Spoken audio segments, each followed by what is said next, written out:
Hey there, welcome to Module 3. Last week we explored the field of ethics as a discipline. So today we will zoom in a little bit and take a look at some of the standard theories of morality. These theories offer us a variety of angles, I think, to think about moral questions. They all have strengths and limitations.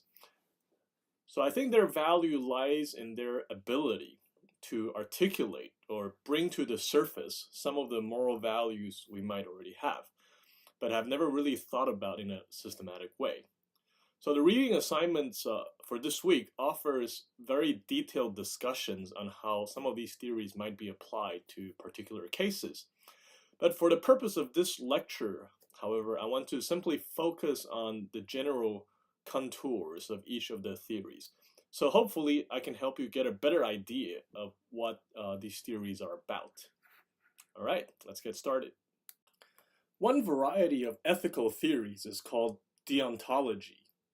Deontology focuses on duties and obligations. It asks, what obligations or duties do I need to fulfill in this situation? For deontologists, ethics is not about the consequences of our actions, but about doing what is right.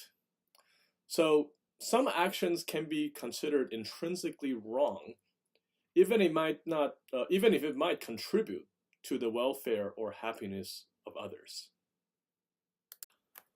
One of the most influential thinkers in deontological ethics is Immanuel Kant.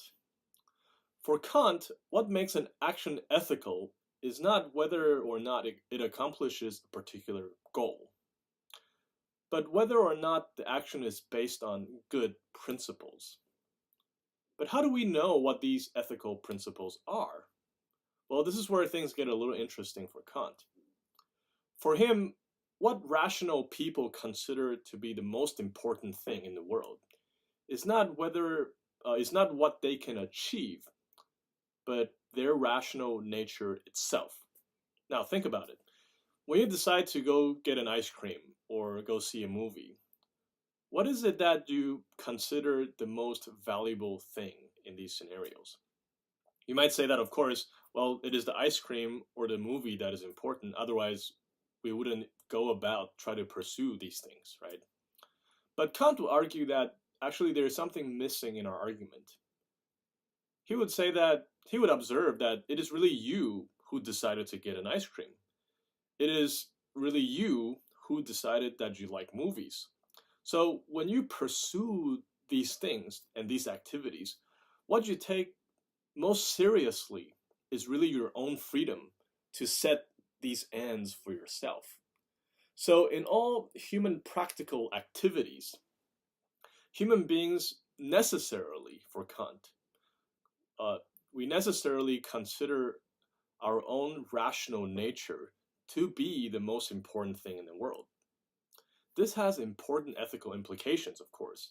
It means that if we are trying to be consistent with ourselves, that means that we must also respect other free and rational beings, just as we respect ourselves. This is why Kant believes that we should treat every person not merely as means, but also as ends in themselves. Some of you share Kant's ethical intuition when we talked about, Commander Data's rights in the Star Trek episode that we watched together. Now, this is called the formula of humanity. It is a technical way of saying that we should treat other people with the same respect and seriousness that we treat ourselves. Now, this also leads to a second formula of the categorical imperative, the formula of universal law. Now, the formula of universal law states that we should act only on principles that we can rationally make into a universal rule. This basically means that we should not make ourselves exceptions to rules that we expect other people to follow. For instance, if I expect other people to keep their promise to me, then I should also keep my promise to them. Similarly, if we expect other people to help us when we are in need, then we also need to help others when they are in need. This is extremely important because the Western understanding of human rights is partly indebted to this Kantian principle. The principle that there are certain duties to others that is immune to contingent circumstances, as well as considerations of what we're trying to achieve as individuals and as a society. Rossian ethics, on the other hand, is not as optimistic about the possibility of reducing all of our moral values to only one factor, or kind of moral monism. For Kant, it is human freedom and human rationality. But Rossians, on the other hand, believe that there are a variety of moral duties, and they can sometimes come into conflict with one another. Now, in our everyday life, we often run into situations like this, right? We ask questions like, do we spend more time with our family, or do we spend more time studying?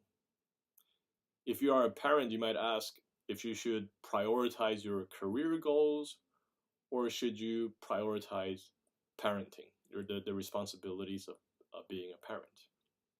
So W.D. Ross gives us 7 moral principles that we tend to intuitively grasp. Some of them are duties of beneficence, duties of non-maleficence, the duty of fidelity, as well as the duty of justice.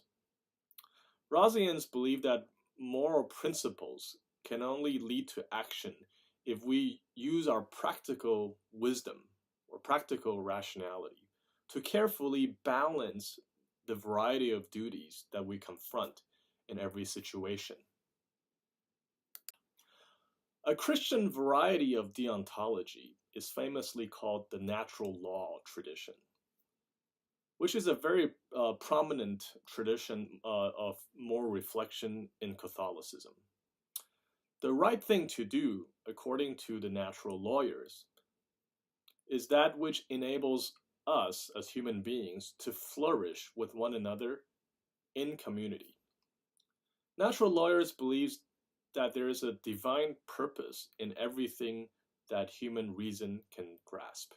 Right? So the right thing to do is to act in accordance with the purpose of things, the natural purpose of things. So before we speak, we need to ask, well, what is the purpose of speech? If speech is for telling the truth, for instance, then lying is always wrong. Another version of Christian deontology is divine command theory. One of the most prominent figures in this tradition is, of course, Karl Barth, the Protestant theologian.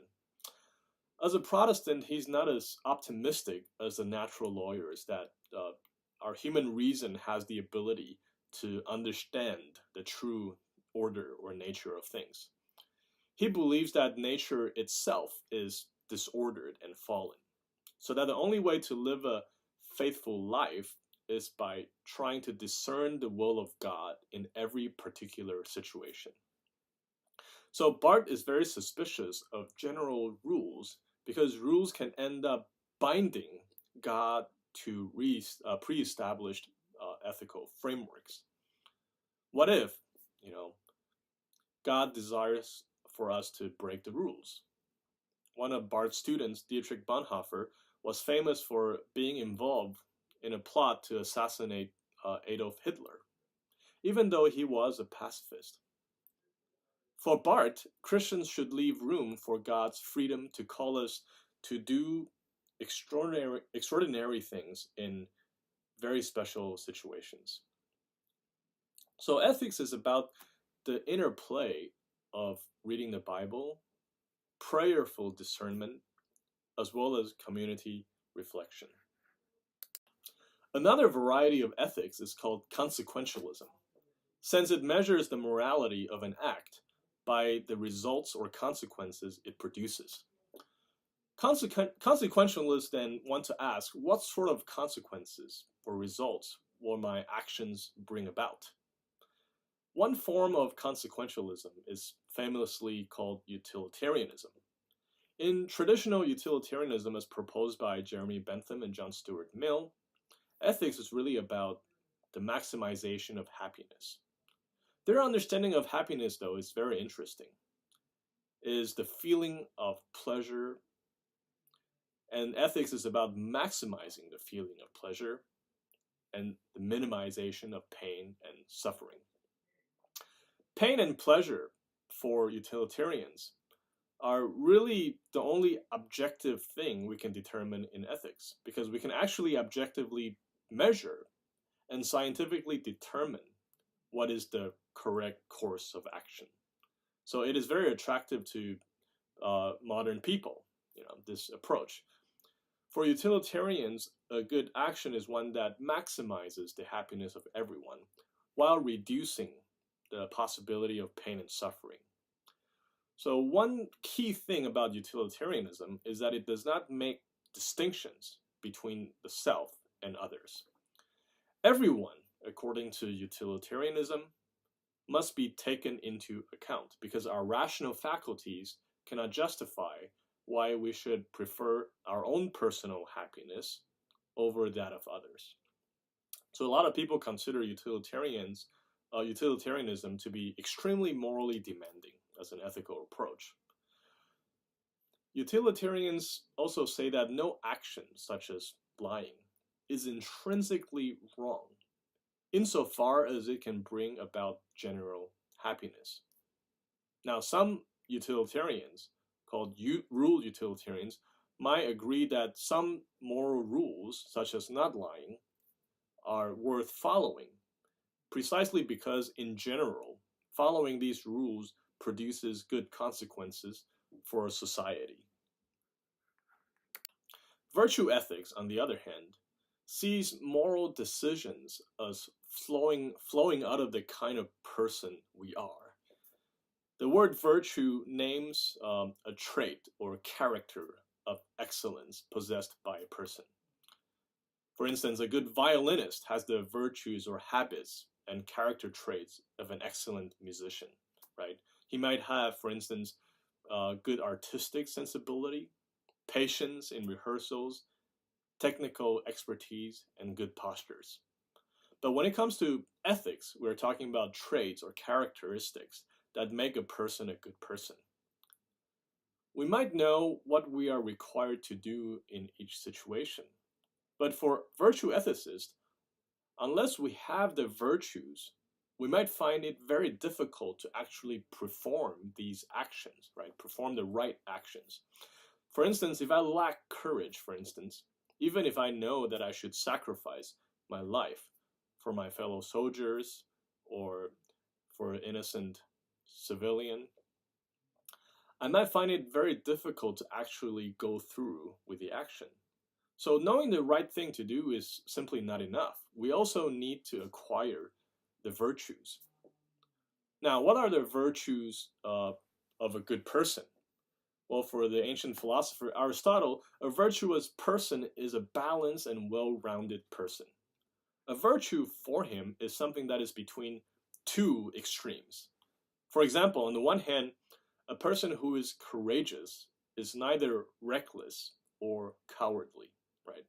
A soldier who risks his life for no reason or just for meaningless fun is not considered courageous. He's considered reckless, right? A musician who is too afraid to perform in public because he's too timid won't be able to share his music with others. So courage is the balance between between timidity or cowardice or recklessness. Similarly, a person who is generous is not a wasteful person. Neither is he stingy, right? A confident person is not boastful or self-deprecating, but simply confident. So you have virtue when you acquire the ability to do the right thing and make the right choices without having to struggle too much or think too much. In a way, a virtue is a way of acting that has become almost automatic for you. Think about it. If you see a person who is drowning in the pool and there's no one else to help, would you consider yourselves to be a virtuous person if you do not feel compassion and immediately spring into action? What if it's a person sees in a situation like this, worries about maybe getting his clothes dirty, right? Or whether or not uh, the nice shoes is going to be messed up, right? Now, a virtuous person would jump into action without making these kinds of moral deliberations, right? So having the virtues means having the right kind of emotions, right? As well as being able to do the right thing almost automatically due to development, our personal moral development, due to practice, due to our moral trainings. A related approach to virtue ethics is called moral particularism. Moral particularists do not generally find moral principles and theories to be very helpful. They believe that what is right and wrong depends on the morally relevant features of each particular case. Therefore, they believe no moral theory can provide a universal guideline for making moral decisions. Now, we will take a look at a variety of ethical approaches like this next week. Well, there you go. That is a summary of all the different approaches to ethics that we have looked at this week. So I hope that it clarifies these theories somewhat for you. And please feel free to ask me any questions. And I look forward to having this week's discussion with you.